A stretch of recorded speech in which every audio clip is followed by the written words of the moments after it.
Welcome to Policy on Demand's Week in Review. I'm Pam Olson. What would you tell clients are your takeaways from this week?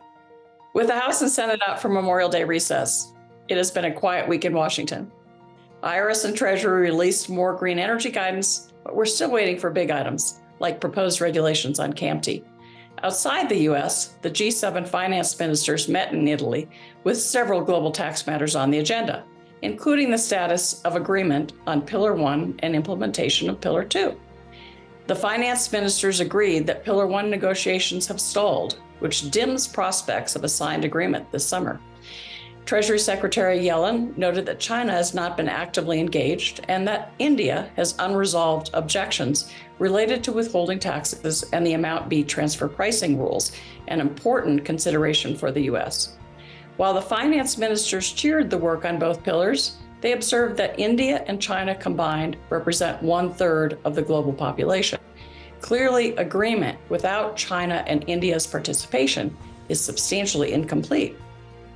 While Secretary Yellen reiterated her intention to bring Pillar 1 to the Senate for approval after it has been signed, no path to approval has been laid out.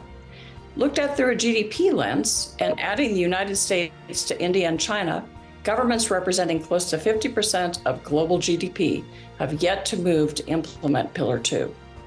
Which question related to policy did you get asked the most, and how did you respond?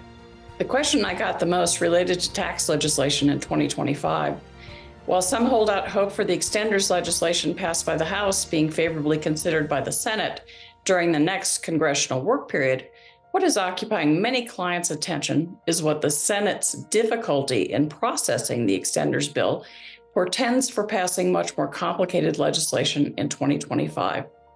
Ways and Means Chairman Jason Smith has stated that Congress won't just be looking at expiring provisions and that everything is on the table, including items not addressed in TCJA and TCJA's permanent changes.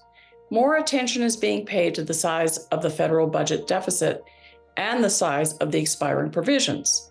Speaking at a conference on Capitol Hill, former Ways and Means Chairman Kevin Brady noted that TCJA included significant base broadening and revenue-raising provisions that offset a significant part of the rate cuts cost in 2017. Whoever is in control of Congress and the White House next year will have their work cut out for them. Where should companies focus their attention in the coming week? Companies concerned about the extenders bill should continue to ensure members are aware of the need to pass the legislation. Companies affected by Pillars 1 and 2 should continue to remind Treasury of the importance of addressing their biggest concerns, whether that be preventing DSTs, getting agreement on Amount B, or ensuring the value of R&D credits are preserved under Pillar 2.